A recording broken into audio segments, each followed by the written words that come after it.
Hi guys, આજનો vlog બહુ જ ખાસ છે કારણ કે હું લગ્ન પછી પહેલીવાર જઈ રહી છું પરફોર્મ કરવા, પોએટ્રી પરફોર્મ કરવા માટે નડિયાદ.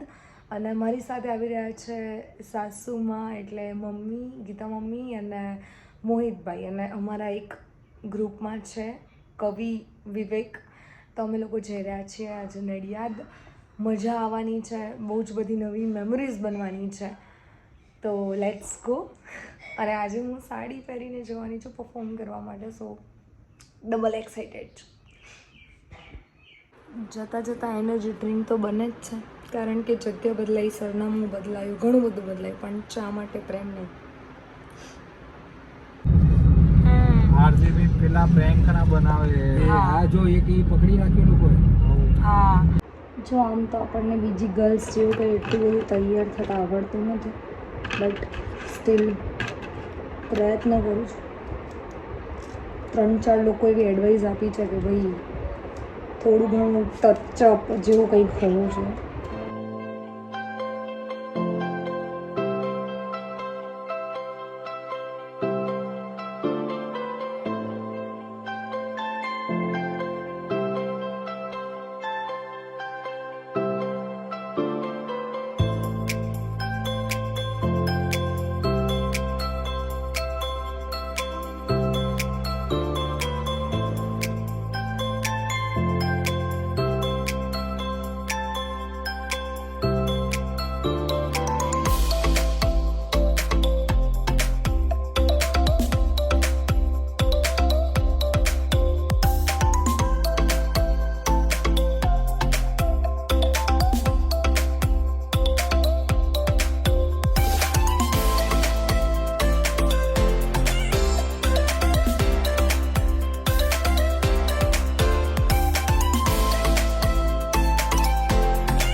પરફોર્મ કરવાના હોય અહીંયા એકવાર નામ લખાઈ દેજો.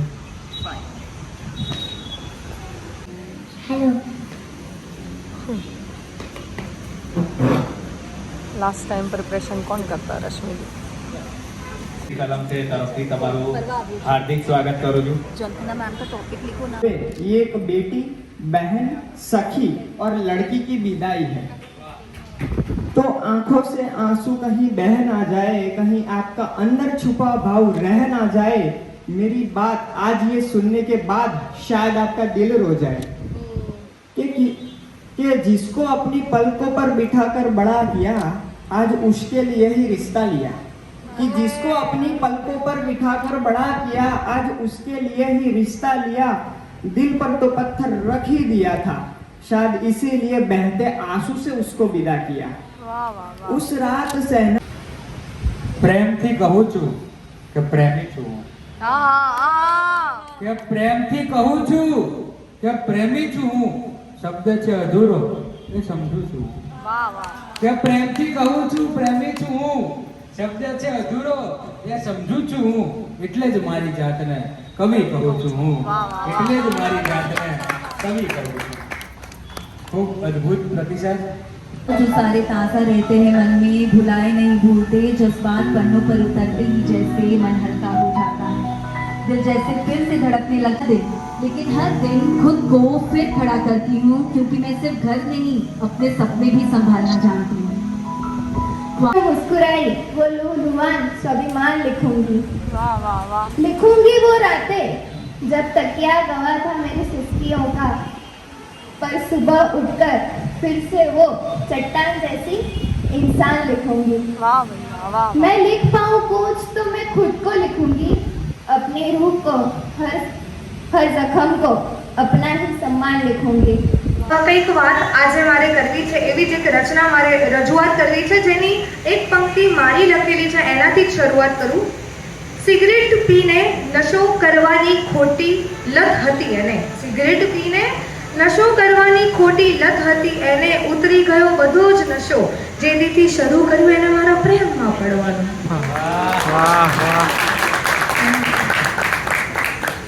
આવો પ્રેમ કર્યો તો એક સમયે કોણે? માનવ નામના છોકરાએ. બ્રેકઅપ થયું એટલે એ સમયે પોતાની જાતને સતત કોસતો રહેતો કે મારી શું ભૂલ થઈ ગઈ, મેં એવું તો શું કહી દીધું જેનાથી એ છોકરી મને છોડીને જતી રહી. આવા પ્રેમમાં ને પ્રેમમાં માનવ કંઈક લખતો રહ્યો બ્રેકઅપના દુઃખમાં ને દુઃખમાં કે કાશ બે જિંદગી હોત, કાશ બે જિંદગી હોત, એક પ્રેમ કરવા અને બીજી એ જ પ્રેમને પામવા માટે, એક સંબંધો નિભાવવા માટે તો બીજી એ જ સંબંધોને માણવા માટે. કાશ બે જિંદગી હોત, એક ભૂલ કરવા અને બીજી એ જ ભૂલોને સુધારવા, એક શીખવા અને બીજી એ જ શીખેલું જીવનમાં અનુસરવા માટે. કાશ બે જિંદગી હોત. વાતની શરૂઆત અસલ હવે અહીંયાથી થાય છે. આવું બધું કરીને માનવ બહુ દુઃખી રહેતો હતો. 4 વર્ષ પછી એની એક્સ ગર્લફ્રેન્ડનો એને મેસેજ આવે છે અને કહે છે કે શું આપણે ફરીથી શરૂઆત કરી શકીએ? હવે યાર 4 વર્ષ સુધી કોઈ માણસ એને કોસ્યું હોય, રડ્યું હોય તો તમને શું લાગે છે, માની જશે? ના. માનવ મારા જેવું લેખક હશે એટલે એને વળતો જવાબ કંઈક કવિતાના રૂપે આપ્યો, જે કવિતા આ છે. છોકરી કહે છે કે મને બધી ભૂલ સમજાઈ ગઈ, હવે નવેસરથી શરૂઆત કરીએ. એટલે માનવને ઘણું બધું સમજાઈ ગયું હોય છે અને શરૂઆતમાં એની પંક્તિ લખે છે, જવાબમાં વળતો જવાબ એવો આપે છે, પ્રેમ, ઇજ્જત, સંબંધો અને સફળતા જિંદગીએ શું નથી છીનવ્યું મારાથી. પ્રેમ, ઇજ્જત, સંબંધો અને સફળતા જિંદગીએ શું નથી છીનવ્યું મારાથી. આ બધું થયા પછી શરૂઆત હવે થોડી કરીશ તારાથી. આ બધું થયા પછી શરૂઆત થોડી કરીશ તારાથી. પૂછો તો જરા મને કે લાગણી માટે ક્યાં ક્યાં ભટક્યો નથી. પૂછો તો જરા લાગણી માટે ક્યાં ક્યાં ભટક્યો નથી. હવે પ્રેમની આશા ફરીથી થોડી રખાય તારાથી. તારા પાસેથી પ્રેમ મળશે એવી આશા થોડી રખાય. અધુરાશને ભેટીને ઘણું રડ્યો હું અંધકારમાં. બ્રેકઅપ થાય એટલે ઓબ્વિયસલી બધા સામે ના રડી શકો એટલે તમે રાત્રે રડતા હોવ છો. અધુરાશને ભેટીને ઘણું રડ્યો હું અંધકારમાં અને છતાંય હસતા મોઢે આવજો કહેવાય ગયો મારાથી. મન તો નહોતું પણ 4 વર્ષ પ્રેમ, ઇજ્જત, સંબંધો અને સફળતા જિંદગીએ શું નથી છીનવ્યું મારાથી. આ બધું થયું અને જિંદગીએ છીનવ્યું પછી શરૂઆત થોડી કરીશ તારાથી. આ બધું થયા પછી ગર્લફ્રેન્ડ છેલ્લો મેસેજ કરે છે. અંદર તેને બહુ લાગી આવ્યું કે હવે આપણું થવાનું નથી. એટલે છેલ્લે એવું પૂછે છે કે યાર માનવ, તું મને આટલું બધું પ્રેમ કરે છે તો કંઈક નિશાની હશે ને આપણા પ્રેમની. એટલે માનવે હસતા ઇમોજી સાથે એક મેસેજ કર્યો. હા છે ને, અફસોસ. Thank you. कि तेरा वादा था मेरे हर वादे के पीछे, तुम मिलेगा मुझे हर गली हर दरवाजे के पीछे, पर क्यों तू इतना बेवफा निकला, एक तू ही नहीं था मेरे जनाजे के पीछे.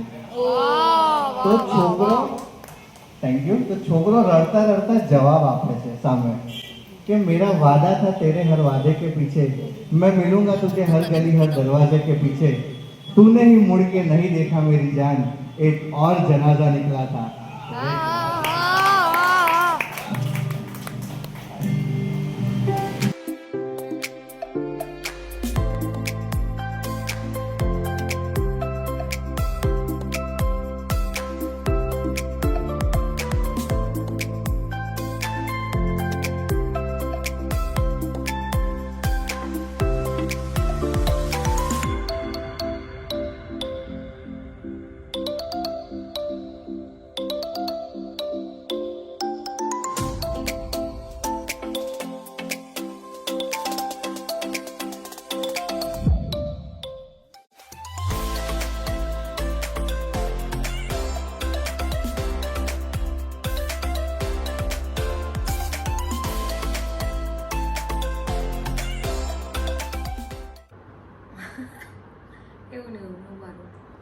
जलवा है हमारा. હાય ગાઈઝ, અમે લોકો 10:30 વાગ્યાની આજુબાજુ ઘરે આવી ગયા છે 60થી 70 કિલોમીટરનો ડિસ્ટન્સ છે અમદાવાદથી નડિયાદની વચ્ચે. બહુ જ મજા આવી ઇવેન્ટમાં જઈને. સરપ્રાઇઝલી ખબર પડી કે થોડું ઘણું એન્કરિંગ પણ મારે કરવાનું છે, તો એન્કરિંગ બી કર્યું અને બહુ જ બધું એન્જોય કર્યું. એનામાં મમ્મી અને મોહિતભાઈ પહેલાં બી મારા 1-2 ઇવેન્ટ અમને અમદાવાદમાં સાંભળ્યા છે, પણ આવી રીતે અમદાવાદની બહાર જેમ કે આજે નડિયાદ હતો એવી રીતે પહેલો કોઈ ઇવેન્ટ છે એ અટેન્ડ કરવા મારી સાથે આવ્યા તો મને બહુ જ મજા આવી, બહુ ગમ્યું. ઘરના લોકોનો સપોર્ટ એ વસ્તુ જ અલગ છે. ઘરે આવ્યા પછી બહુ બધી ભૂખ નથી લાગી તો રાબ પીધી અને મેગી બનાવીને મેગી ખાઈ. અત્યારે વાગી રહ્યા છે રાતના 11.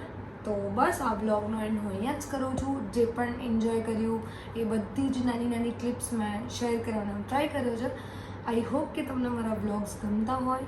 Stay tune and keep signing with Krishna. જલ્દી મળીશું એક નવા બ્લોગ સાથે. Bye bye.